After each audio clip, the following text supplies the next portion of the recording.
We're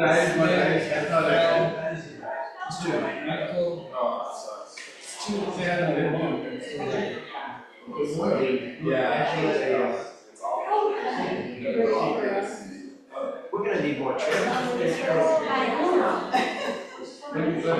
didn't break the chair too. Like I was like that chair, but it was crazy. Everybody kind of one of my first albums. So I'm like, I had to like build myself on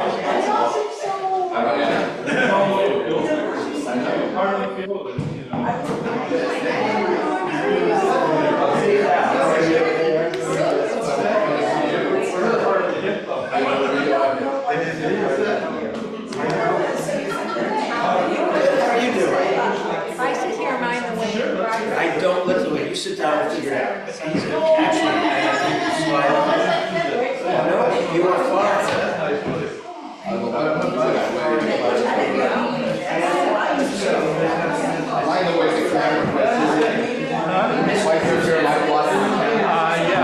Yeah. You can sit over there. I got it. No, Steven, sit. Yes, sit on that side. Is this okay?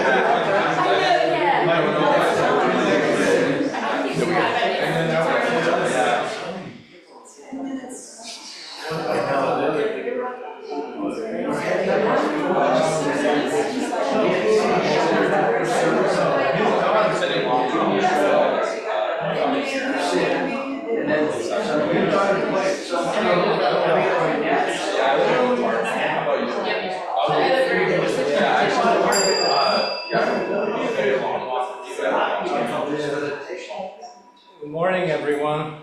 Morning. Morning. So, June and me just got back from a week vacation, which is why I look so relaxed.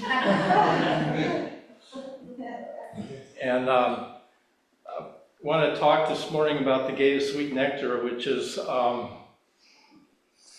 we really consider it a treasure of our White Plum lineage. And so it's a beautiful service that we do. We usually just do it once a month on the first Sunday of the month, but we did it this morning because I'm giving a talk on it. But so first of all, let me just give you a little history of this service.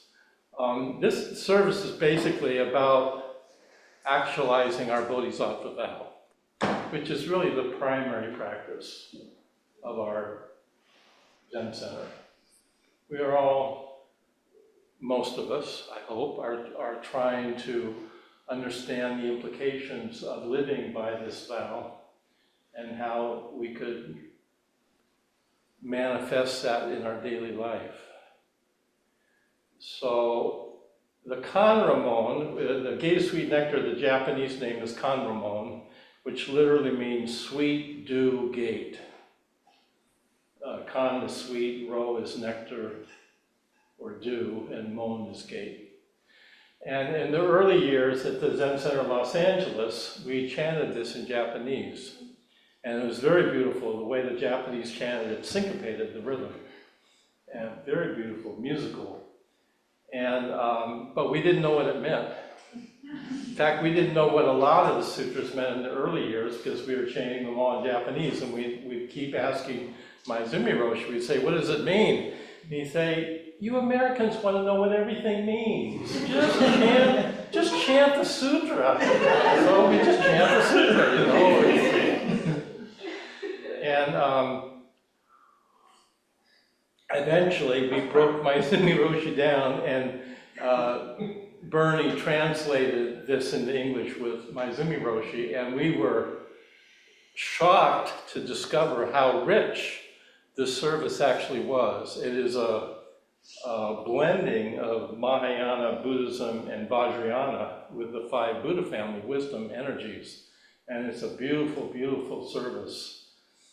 So I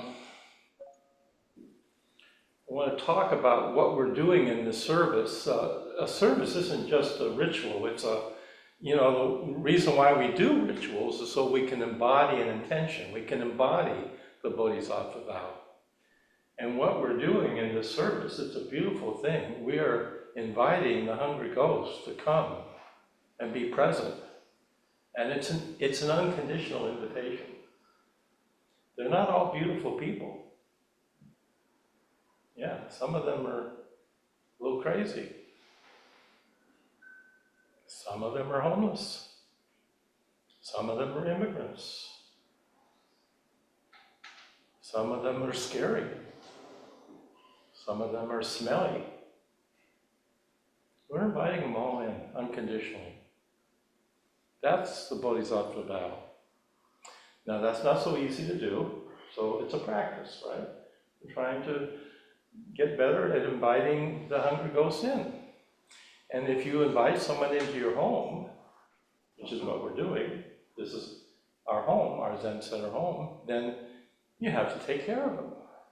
I mean, you have to be a good hostess, right? You have to serve them a meal. So this is, this whole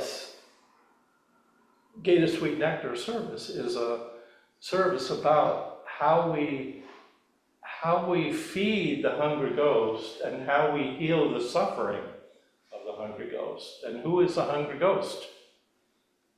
Who do you suppose it is? It's also all those scary people out there, but there might be a few of them in here. Could be. So, in Buddhism, there are called six realms of suffering.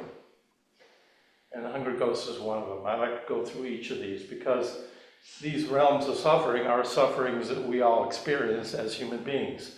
There's nothing the matter with that. It's just that this is what we do. And it's helpful to understand how we suffer, right? How we create suffering. So we hopefully do less of it.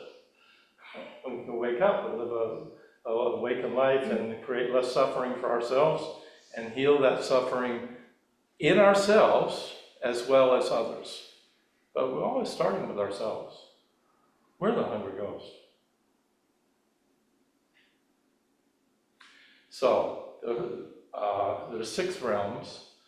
First realm is called the hell realm. And each of these realms is characterized by an emotion. The hell realm is characterized by anger. The element is water. And anger can be hot or cold. It can be stormy like white water and be really destructive. And it can be ice cold like broken glass and ice and be really chilly. Either way, it's a kind of aggression. And this suffering is a reaction to spaciousness, to reality, which is spacious. Our mind, as it is spacious. So each of these realms, we could say, especially for framing it in terms of the five Buddha families, is a reaction to the spaciousness of reality. And each reaction has its own style. So in the hell realm, the way we react to that spaciousness is we feel threatened by it, so we become aggressive. And that realm, the hell realm, is very claustrophobic, very unpleasant, and we can all be there. We can be in all six realms in one day. And we're really creative, as Homo sapiens, so we can actually go into each one in the course of a day. Or we might have a favorite realm that we like to kind of hang out in.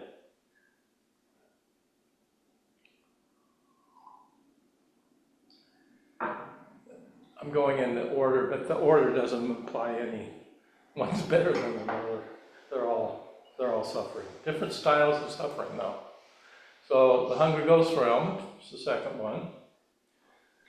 And I think you may have seen pictures of hungry ghosts in Buddhist literature. They kind of have big bloated stomachs and a tall, skinny neck, kind of big mouth. They look kind of like bloated children that are starving. And the hungry ghost is characterized by desire that is never satisfied.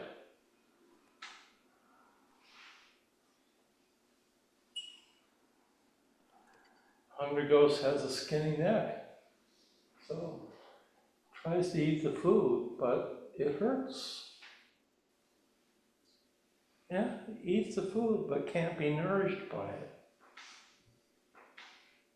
You get that kind of suffering? We eat all kinds of food, it's not always nourishing. But this is a kind of, it's a state of addiction, isn't it? We have a desire that is never satisfied because it doesn't nourish us the way that we want to be nourished, that we long to be nourished. So that hungry ghost is a huge kind of suffering, and we're all capable of being hungry ghosts. We can all be addicted to different things. We can obviously, the most obvious addiction are drugs or alcohol. But we can be addicted to all kinds of things. We can be addicted to identities, to ideologies, to a political identity, to a religious identity. We can be addicted to being right.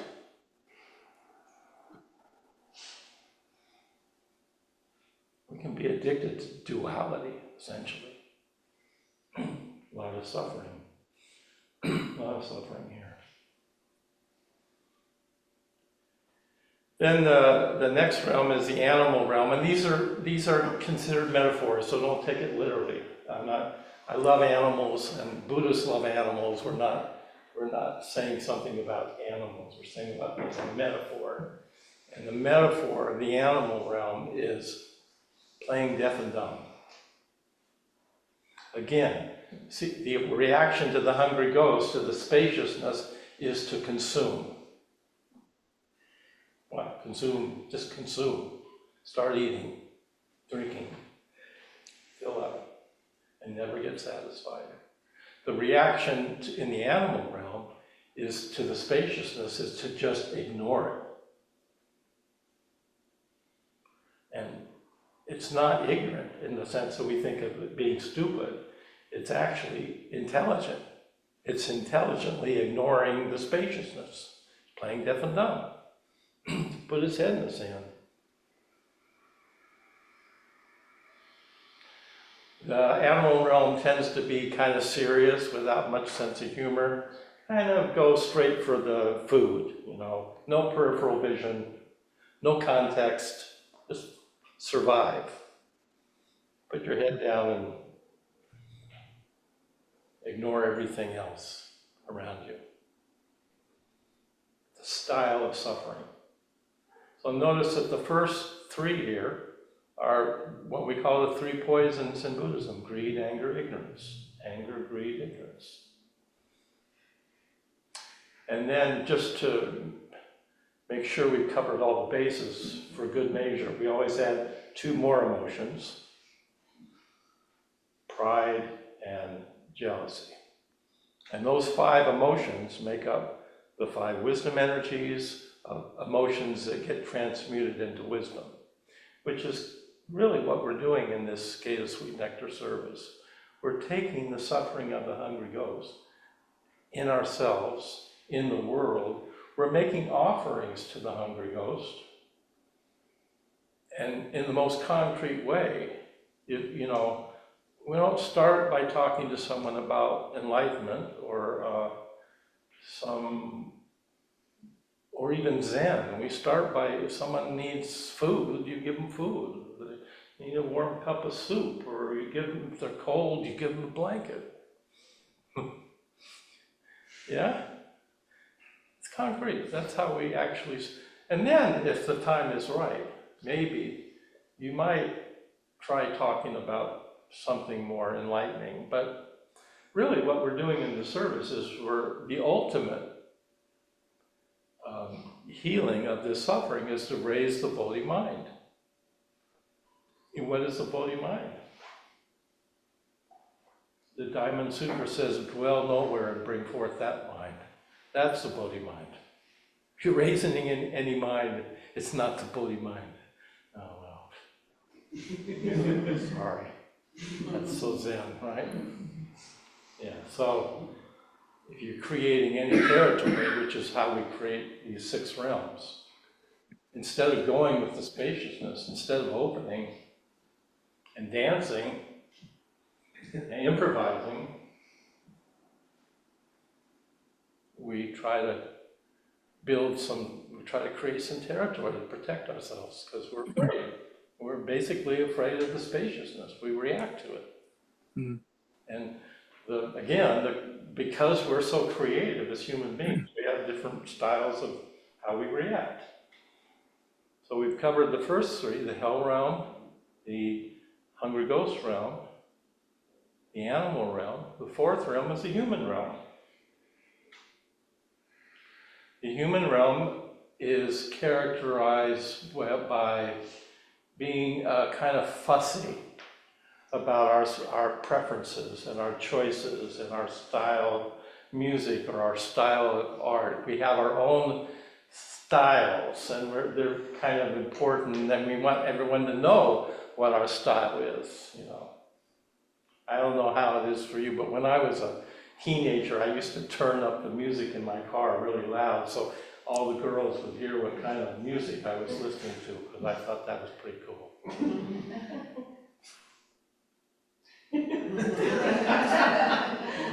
That's the human realm. Also a lot of doubt in the human realm, a lot of pride.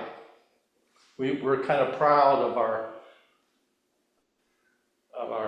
the silly things we do, but we kind of take them as being kind of important. We become arrogant. And so there's the kind of insecurity in the human realm. And that insecurity is the reaction to the spaciousness. Instead of opening to the spaciousness, we find something to entertain ourselves with. Can you relate to that? Where's my cell phone? Okay. Then there is the 5th realm is the jealous God realm. And the reaction of this realm, and why it's a suffering, is that its reaction to the spaciousness is fear. A kind of panic. And it panics, we panic, our reaction to the spaciousness is a panic, and we get busy. Just get busy. Be busy doing, it doesn't matter what you're doing, you just get busy. To distract yourself from the spaciousness. And this realm is characterized by jealousy, paranoia, constantly comparing, trying to find the best thing, whatever it is. You're always comparing, you're always competing, you want to be the best, whatever you're doing. And so there's a lot of kind of aggression in this style, just like in the hell realm, but it's a different kind of aggression. And then the last one is called the God realm, heaven realm. You think, oh, that's a good one, I want to be in that one. That's characterized by absorption. Really, no suffering at all. What could go wrong? So we actually think that it's probably quite common in many religious traditions. So some people think that's where you want to be, is in the heaven realm, because it's characterized by absorption. Samadhi. What could be the matter with samadhi? We experience it in sesshin. It's the most pleasant experience ever. So you get done with the sesshin, you're feeling really good. And you think, okay, the next day you wake up and you're still feeling good, and then the next day you're not feeling quite as much samadhi, so you think, oh, I gotta sit more, get that samadhi back. That's the suffering. Because you can't stay in that place of absorption. It's gonna go away. And so you're going to slip back down the jealous God realm. So then you work really hard to get the samadhi back. And so we could say the God realm is really characterized by all kinds of spiritual materialism. It's really a huge self-deception, but you obviously don't realize that when you're in it because you think you really made it. You know, this is it. I've had Kensho. This is it. No, this is not it. That was then, this is now. So all kinds of self-deception in the God realm, easy to be deluded there and take ourselves, our spiritual practice. We could be very serious and say, you know, I'm a Zen student. People say, oh, really? That's deep.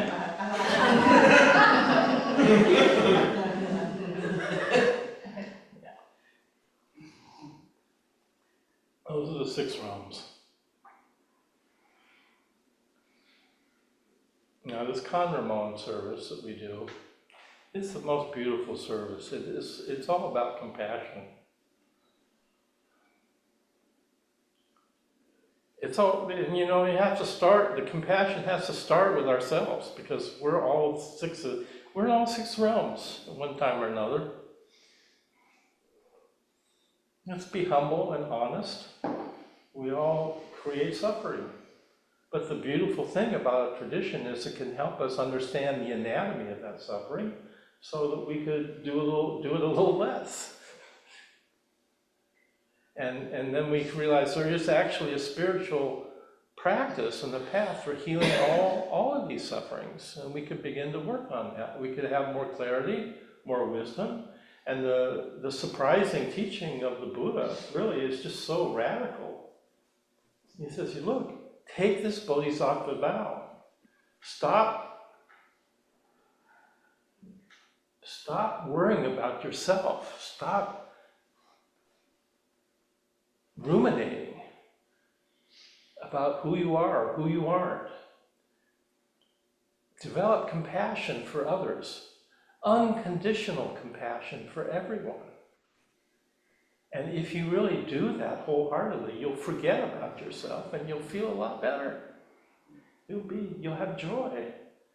When you serve others, the secret of joy is being in service to something larger, like the Bodhisattva vow. To live your life that way is to now, you know, it's not a matter about being perfect, because that's probably another one of the 6 realms, right? That's probably the human realm, or the jealous God realm. So, when do we achieve our Bodhisattva vow? Like I said last Sunday, it's infinite. There's no end to this vow, there's no beginning. Because our mind has no end or beginning. Our mind is pristine. Our awakened mind is unconditional. It's not conditioned by circumstances. And that's why this Bodhisattva vow is so strong and resilient, because it doesn't depend on anybody's opinion of you or their judgment or what identity you have. It's infinite. And because it's infinite, it's a diamond wisdom. It's indestructible.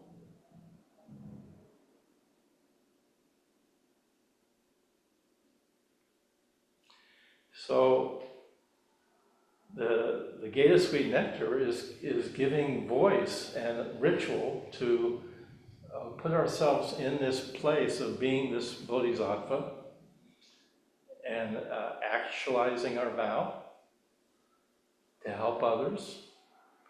And this was developed in the Peacemaker community with Bernie, and he went and he got Aridas, is it Aridas? Ramdas? Krishna Das wrote the beginning, the musical part. And I'll sing it just so you can hear it, it's beautiful. Calling out to hungry hearts everywhere through endless time. endless time.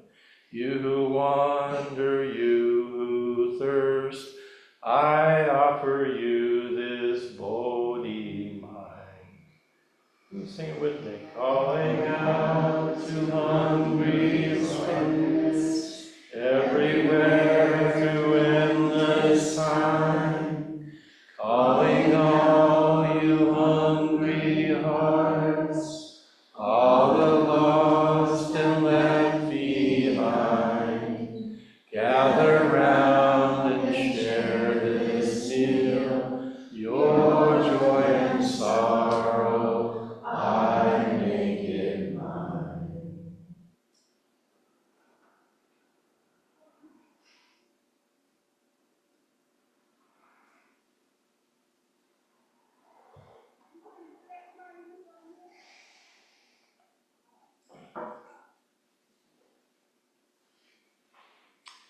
I have done this service in different settings, in Buddha halls, at Auschwitz.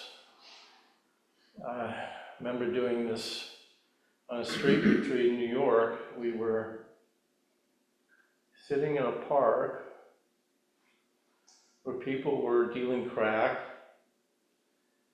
and selling their bodies to get more crack. And we sat right in the center of the park in a circle. We just sat in the middle of that. So much suffering.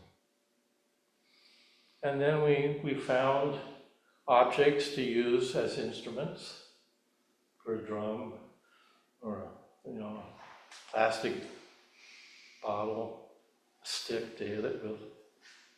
And in that circle, we did the Gate Sweet Nectar together. Very informal, no bells and whistles. We just did it there in the park. It's very powerful.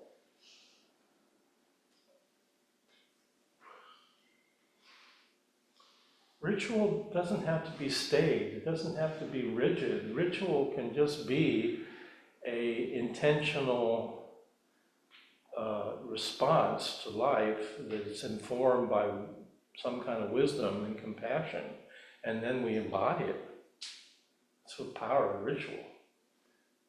And in the service that we do here, the officiant goes up, and it's I don't want to say it's communion, because that would I don't know about communion. I'm not a Catholic, but it's the closest thing.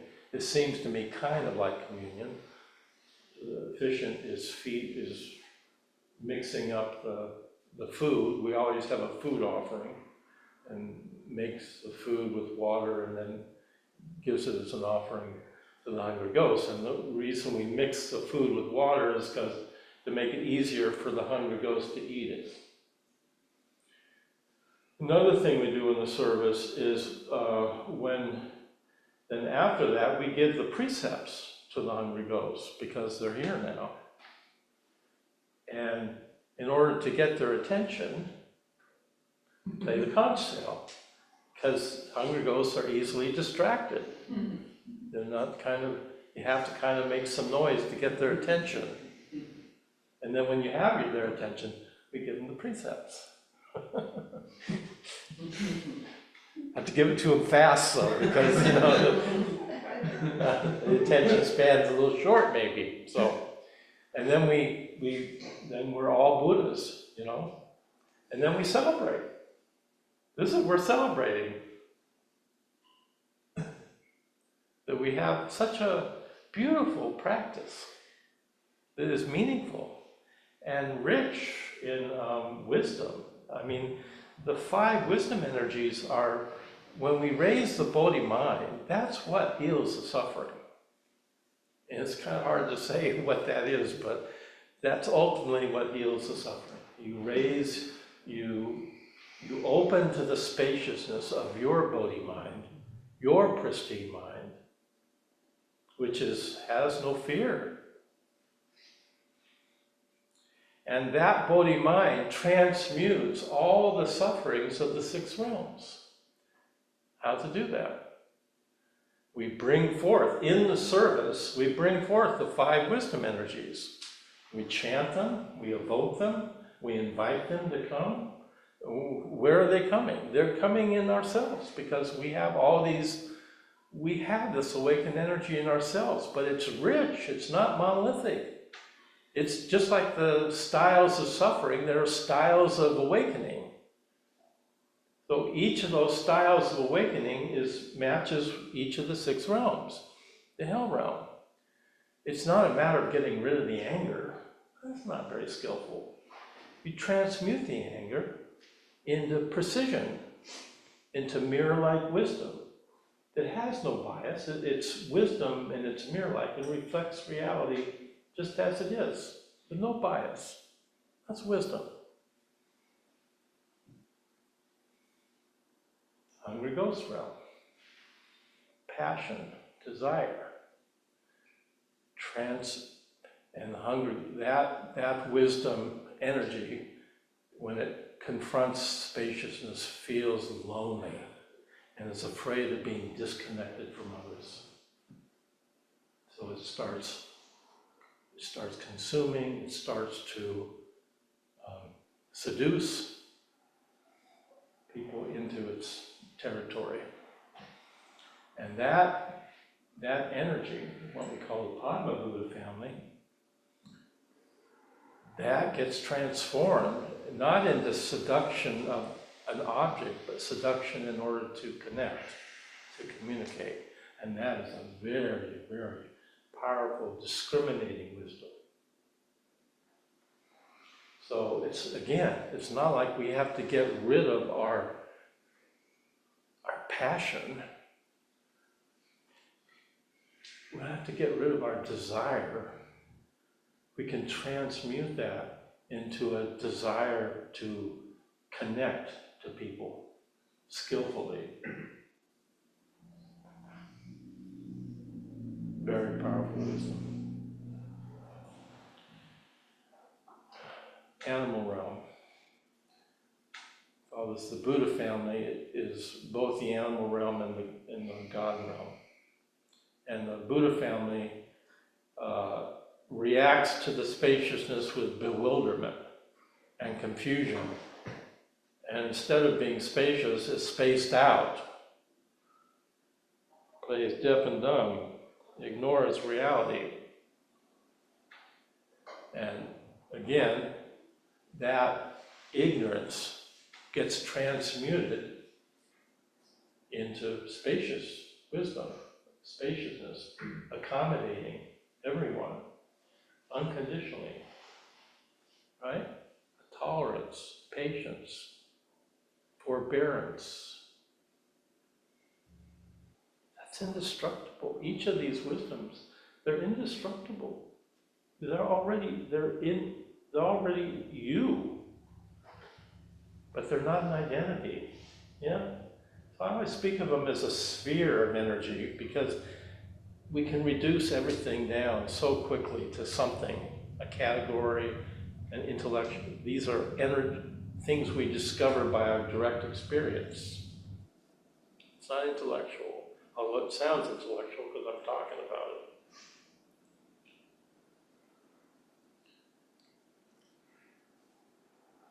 Human realm, Ratna.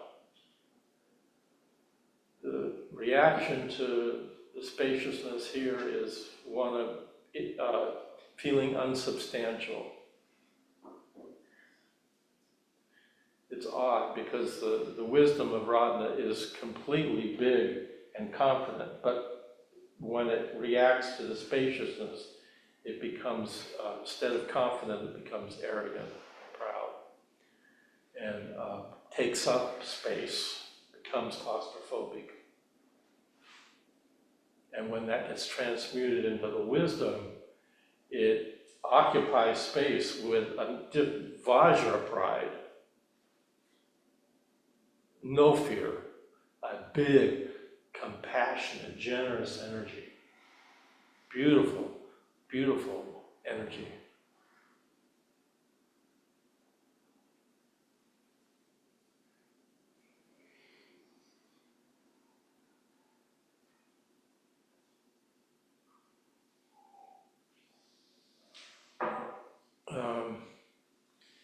And then the jealous God realm is what we call the karma Buddha family.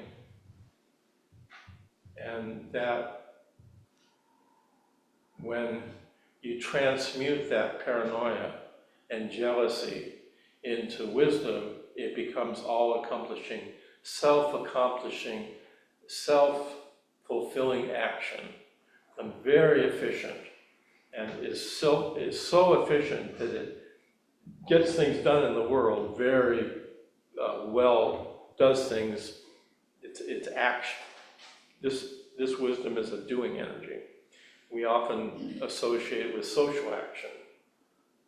It's about organizing, about getting it together, cleaning, building things, making things, organizing people, making things happen. It's an action-oriented wisdom. And then the God realm again is the Buddha family. So each of these sufferings gets through our practice, through our commitment to being still with ourselves and looking and being brave enough to really look at our own suffering and how we do this.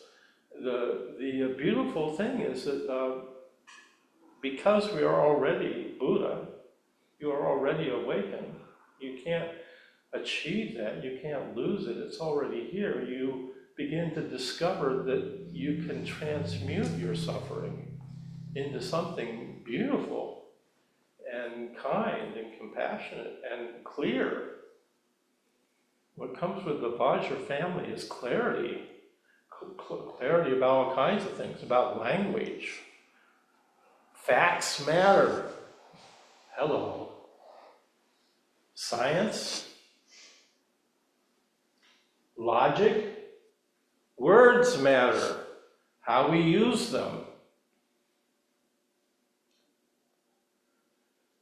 Vajra. Clarity. Precision. This is what the service is about. We are inviting these wisdom energies to come in and heal our suffering and the suffering of others. And I just can't think of a more beautiful teaching than transmuting our suffering into compassion for others. And then because we are so intimate and familiar with our own suffering, we can have a lot more kindness and compassion for other people when we see it in them. And that's the whole point of the three tenets of not knowing.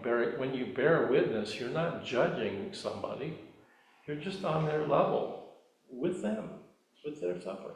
No judgment.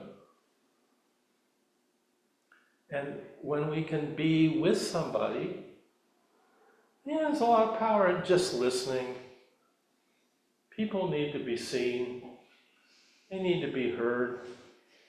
You don't have to agree with what someone's telling you, but to listen, as we underestimate how powerful just listening to somebody is, without judgment. I think we have a very hard time doing that. We assume that if you listen to someone, you're somehow losing your point of view. Because we're so defended. So, what time is it? Yeah, so maybe we can have some discussion about this. Gata Sweet Nectar. Any thoughts, questions? Sam? Excuse me. And a question about the jealous God. So, like, the remedy to it, in a sense, or the transformation of it is understanding, or I'm explaining how I understand it, what you're saying, is that because it's so absorbed with, like, the self, of being able to compare the self to everything and everything you do, or like accumulation, but if you were to sort of focus on, like, the everyone and not yourself, in a way it becomes easier to just do. And so you were saying it makes it, to transform it, you become more efficient at something Yes, of that so, nature. you know, there are many ways we heal the suffering. There's not one way we do it. But in a way, the way that these sufferings get transmuted into wisdom is by the way we open to spaciousness. So each one is a different style or a different reaction to their fear of the spaciousness. So the jealous God realm is reacting to the spaciousness with fear. So the idea is that you sit meditation and you start slowing down and you start to be more, everyone knows this experience. If you've done any meditation, you know what I'm talking about. You have a sense of being more spacious and less reactive, don't you? Yeah, you're opening to it's experiential, it's not intellectual. You're actually opening the spaciousness. You're feeling that you're experiencing the spaciousness. And then you experience it in relationships with other people. You being more spacious with other people allows you to see them more clearly.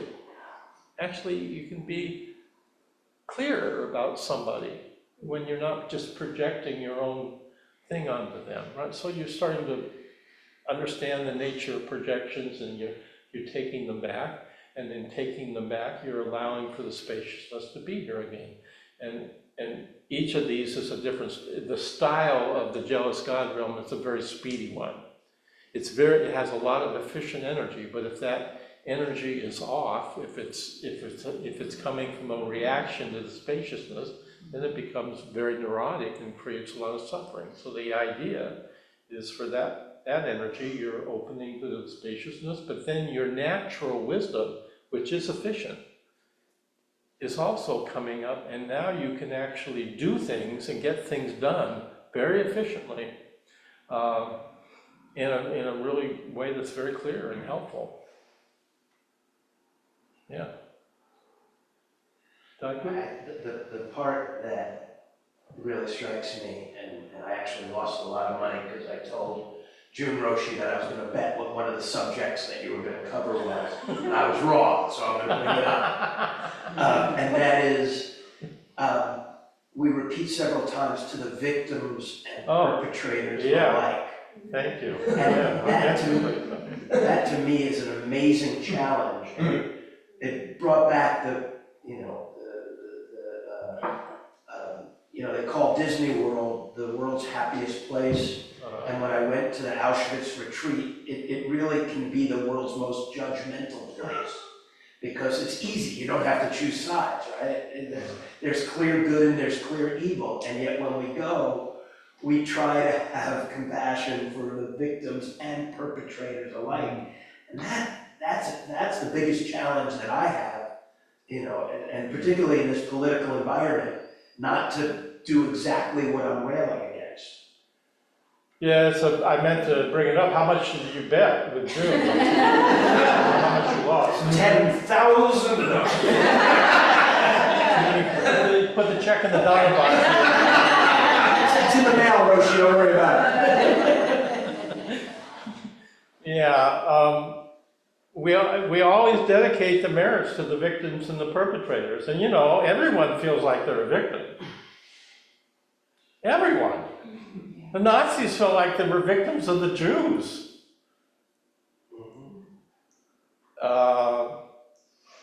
Everyone thinks they're a victim. So the point of this practice, because we're trying to be open to all of this, we always dedicate the merit to both the victim and the perpetrators are suffering too. And it wasn't so clear. When I was in Auschwitz, I went there with a lot of anger, a lot of judgments. And over the course of several Auschwitz retreats, I started to feel a little bit more, it wasn't that I was condoning the Nazis, but I could have been one.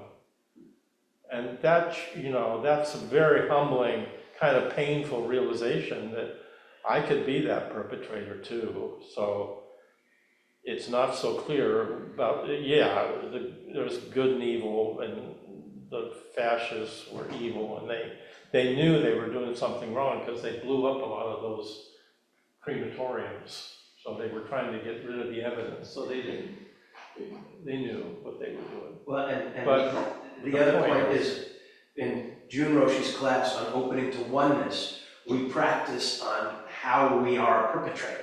On each of the precepts. So we are both victim and perpetrator ourselves, and I think that's it's a challenge. very good exercise to start with the assumption that you're a perpetrator in some aspect of your life, and where is that? Because then, now you're not just the victim. And, being a victim, it's always disempowering. The dynamic of being a victim, of trying to save being the savior for the victim, or being that dynamic is always disempowering. So when you and everyone, I'm very familiar with feeling like a victim. I know what that's like, and I know the lack of agency that comes with that, being trapped in that headspace or heart space or whatever. So you just feel like you don't have any agency. And after a while, it gets really tiring. If you're paying attention, you say, okay, enough already. Let's get on with life. I'm tired of being a victim. Yeah. Frederick Douglass in the 19th century. Frederick Douglass in the 19th century wrote about having compassion for the slave owners. And people got kind of upset. Yeah. But I thought about that for a long time. Yeah. I read that. But the other thing is, could you go back to the beginning and talk about the Bodhisattva vow? Is that the same as the 4 great vows, or is that another vow? No, it's the same vow that we chanted at the end of City. Right. I didn't know it was one vow, though. I thought it was 4. Forget me. I was just. It's 4 great vows. The 4 great vows they all are part of the same Bodhisattva vow.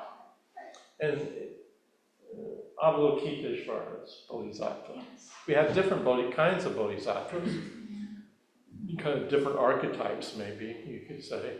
So, and we could actually spend another hour just talking about the different Bodhisattvas, and each one has a different quality. That would be a good talk. But yeah, the Bodhisattva vow is, we always, in the early days, Aiken Roshi translated it differently. We were using Aiken Roshi's translation. We've been using that since we were in Hawaii, but the original one is sentient beings are numberless, I vow to save them. Yeah, and so then the question always comes up, how do you save all sentient beings? And again, if you're thinking of it as a finite affair, then that seems, no, that's not going to work. But if it's infinite, then it's no problem. Then if our vow is infinite, then it just keeps going. And hopefully the next generation, we leave that legacy to the next generation to carry it on, carry it forward. And each generation hears this teaching and makes it their own and brings it into the world. That's how the Dharma continues. Yeah. As a newbie, what is a vow? Oh, that's a very good question. What is a vow? Well, vows are not necessarily anything esoteric. Are you a parent? I am. When you became a parent, I'm guessing you made a vow to be a good parent. Perhaps. Maybe not, okay. I don't like that word. You don't like the word vow? Yeah. Oh, so what's that bring up for you? What's the association? Marriage. Oh. Are you divorced? Yes. Okay, now I understand. Vow is an aspiration. It's not a promise. It's an aspiration to, and it's hard to. The way I talk about it in the classes when I teach is we discover this. It's an energy. It's not a intellectual thing either. you discover this aspirational energy by being still. And it's something that comes up from being embodied. And everyone has this aspirational energy. It's what takes us through life. And it's hard to verbalize it, but I'll give you an example. When I was on the board of the Buddhist Peace Fellowship, I used to go back to Berkeley. This was a long time ago. I would go to Berkeley, and there was a young man there that was working with teenagers, and he would do retreats with teenagers. And he had figured out somehow, I don't know how he did it, he figured out a way to get teenagers to kind of get the experience of their own aspirational energy. We all have this energy. It's what takes us through life. And we make a lot of choices. If we're, the best thing I think you could do for a teenager is to facilitate them having that experience of their own rudder, their own aspiration. Because the earlier in life you're clear about what your aspirational energy is, it's going to guide you through your career, relationships, parenting, everything. And it's going to be something that's meaningful to you that you lose track of it and then you come back. So vow is simply formalizing that aspirational energy into something that we chant. But it's not religious, it's not, it's not about being perfect, it's not about, anyway, I get why vow is uncomfortable to you, I get it. If you could just replace it with another word like aspiration and try to think of it not in terms of marriage vows, but you have someone becomes, if you play sports, you have an aspiration to be good in your sport. If you play a musical instrument, you have an aspiration to play it good. It's just kind of natural, that aspiration. I'm trying to make it ordinary, that we all have those kinds of aspirational energies in our lives about various things that we're doing, various roles that we take on. If you have a career, you have some aspiration, probably have some aspiration to do that career, as well as you can, Is it like an intention? Kind of like an intention, yeah. Commitment, or? Yeah, all those things apply, but I think the thing that's maybe most useful to realize is it's nonverbal. It's something we get by being still with ourselves. You kind of get it in your bones in an embodied way that kind of guides you through life.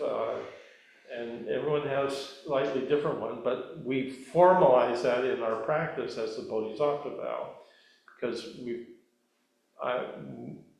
we're making the assumption that it's universal and that everyone has access to this kind of aspirational energy to help others. So, This maybe relate slightly another, still being relatively new and understanding. At what point some of these are connected to actions or something concrete, like you're saying inviting hungry ghosts and participating in their suffering, or offering our meals, or taking this vow to save all the beings. If we keep saying and chanting, at some point should it be like, what type of actions should it have to feel That's meaningful, good. or how do we bridge that gap? That's a great question. That's kind of where the rubber meets the road, isn't it? Right. Yeah, you can come here and be a bodhisattva, but you go home and you're with your family, and it might be another matter. Or you have Thanksgiving dinner with your relatives, and the bodhisattva kind of goes, okay, that's for church, but this is my family, Right. And Let's it's get not- real here. Right. So I think the action is in the relationships with people, and especially in the difficult relationships. We begin to learn through this practice that we can develop upayas like nonviolent communication, ways to use speech more skillfully, to not put people on the defensive so that we can be connected and stay connected even when we're in conflict. Really important to be able to, and so I think the action is where the action shows up is when we meet difficulty through other people that we disagree with, that we have judgments about, that we don't like. And because you're practicing, you have some really good tools in your toolbox. One is you're very much more aware of the nature of projections that you're projecting. So instead of blaming that other person, your crazy uncle, at the Thanksgiving, the one that no one wants to come, you realize you're projecting onto that crazy, that's your projection. And if you're practicing and being honest, you're gonna eat that projection. You're gonna take it back. And in taking it back, you create some spaciousness for being with your uncle. And all of a sudden, you might actually discover you can have an interesting conversation with him about how he came to have his point of view. Hey, uncle, would you tell me a story about your life that, that has caused you to, have this opinion that you have about whoever? And now all of a sudden, you've opened up. But you've done it by working with yourself. And you have concrete tools through this practice for doing it. It's a great question, because where the rubber meets the road is how we actually behave. And even, more on the personal, these are probably still in the manageable realm of things, but there's wars going on, people are dying. Yes, they are. Right? Like, how do we, making a vow to be a bodhisattva, should I almost can't help but feel a little bit of a guilt that are we doing enough? Am I doing enough? Oh. How do we, but when you take these actions to that level, I'm sorry if I. No, you're asking bigger questions now about war. Yeah.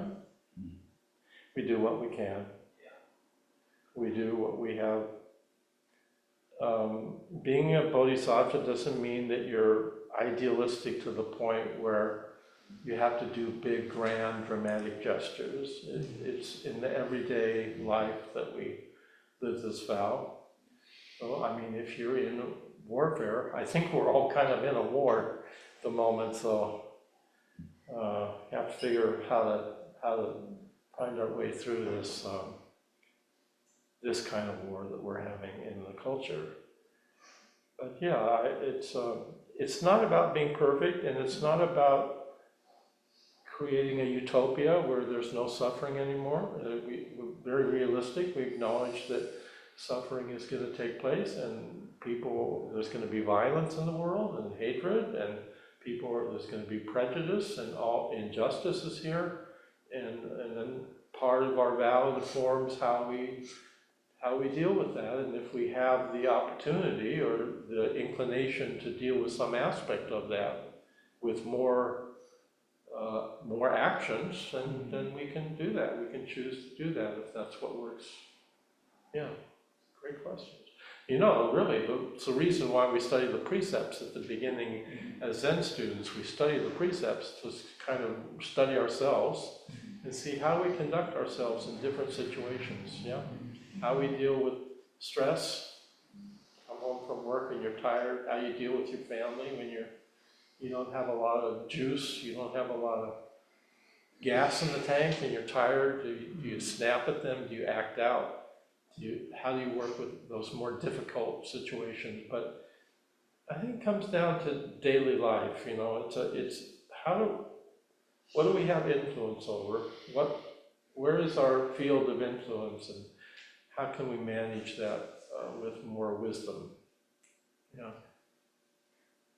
It's really interesting to think about how our aspirational energy in ourselves sort of gets filtered through the bodhisattva vows in a way. But then it comes back to ourselves. And so the many ways we could work on the bigger problems comes out in many different ways, even though it's all embodying attending the body of the Bodhisattva vows. Does Yeah. that make sense? Well, I think everyone has personal aspirations that are unique to them. You have certain aspirations about ecology and plants and things that's unique to you, which is beautiful, you know. And every one of us, that's why I'm saying, I think aspirations and vows are ordinary. And when we talk about the Bodhisattva vow, we're raising something up and making it more formal so that we can kind of look at it and see how we could actually take that on as an intentional way of living our lives. Yeah, so that kind of helps with this question, I think. It's an infinite vow, so we don't stop taking the vow just because there's war in the world or people are perpetrators. We keep going. We wake up each day and take the vow again with some gratitude that we've even heard the teaching in the first place. Yeah.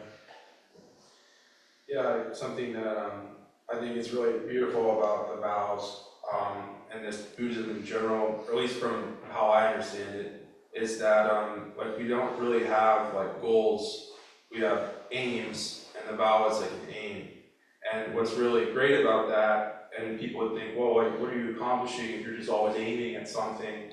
Is that no matter how much you get knocked off course or how bad anything is, if you have an aim and not a goal, you're undefeatable, because you're always going to be going in the direction of the way, of the correct path.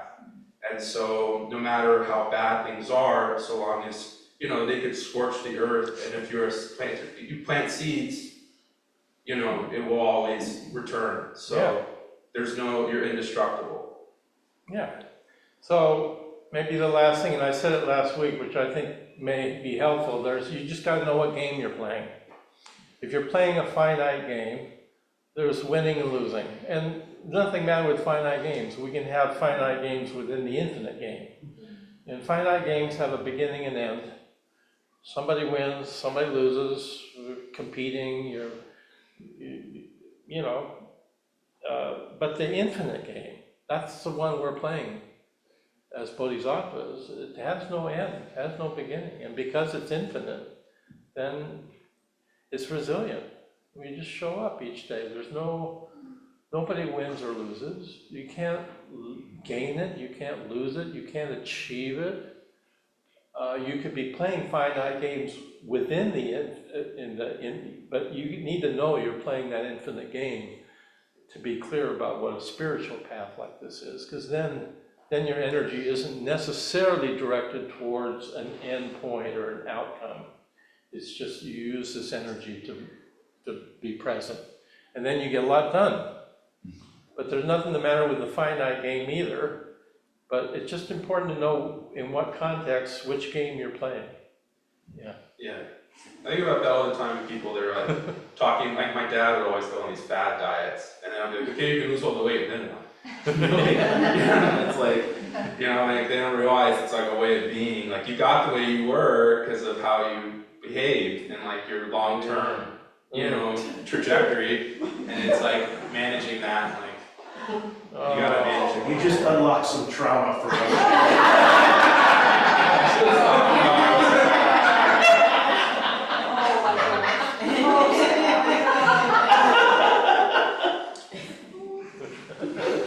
Bearing witness. Yeah. I'm bearing witness to Sam right now.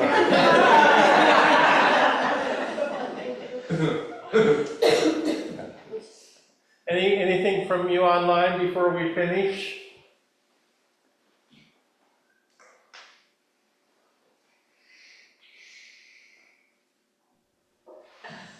Roshi, thank you. I feel like I understood this sutra and the things you talked about today the best I have ever.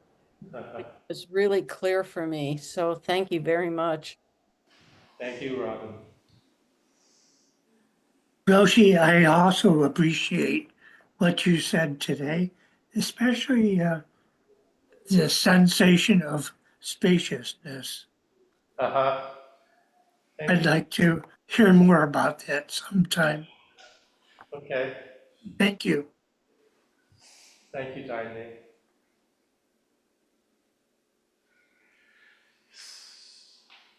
So I think that's it.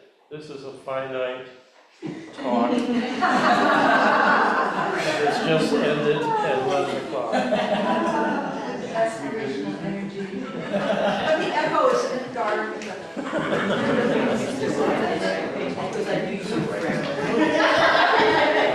I'd say that, going back, I'm eating healthy now. I'm trying to lose weight again. You are? Yeah, I'm trying to lose like 10 pounds. I gained like 15 pounds over the winter because I was eating a lot of peanut butter. That's my, I love peanut butter. So I just went on vacation and gained 8 pounds. Yeah. Oh, I was doing so good. The food's so good. Yeah. Start all over again. Oh, yeah. It never ends. Yeah, I wasn't, that wasn't.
That's Ruth, she just, Ruth had it under her chair.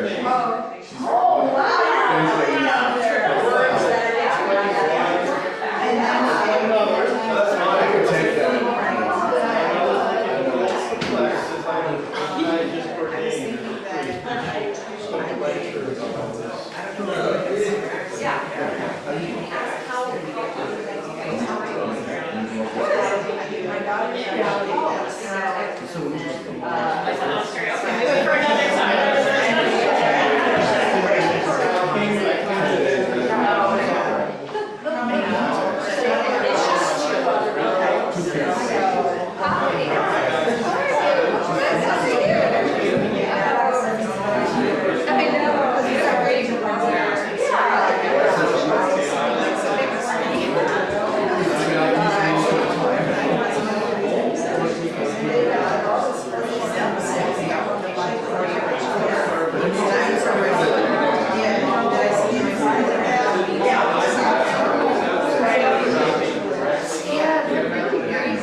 Still love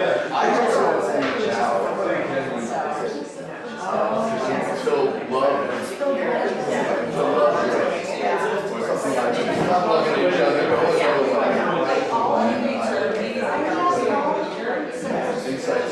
insights over. People know a lot about what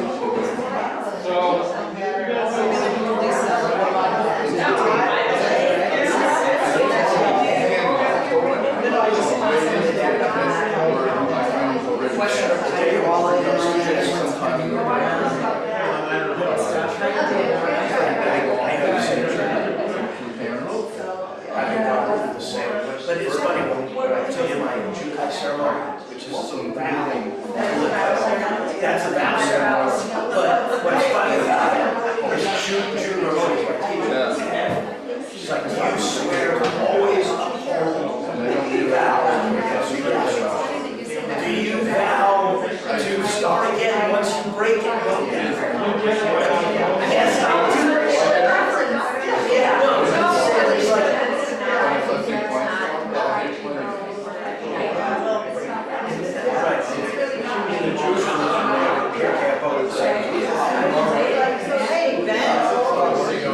Yeah, it's tomorrow morning. job, we're not done. Around a lot.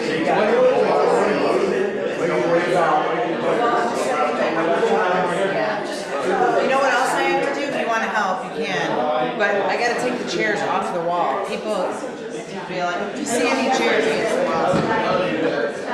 Thank you.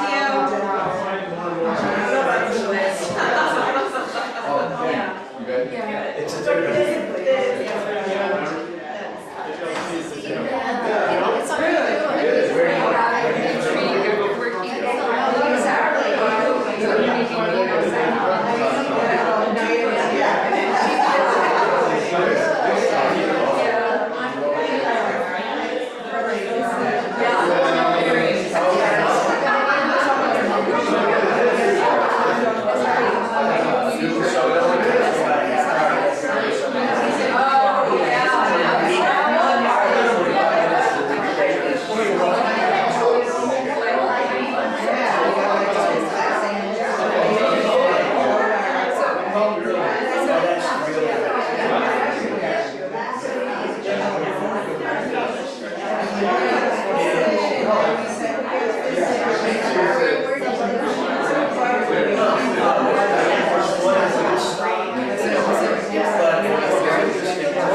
Yeah.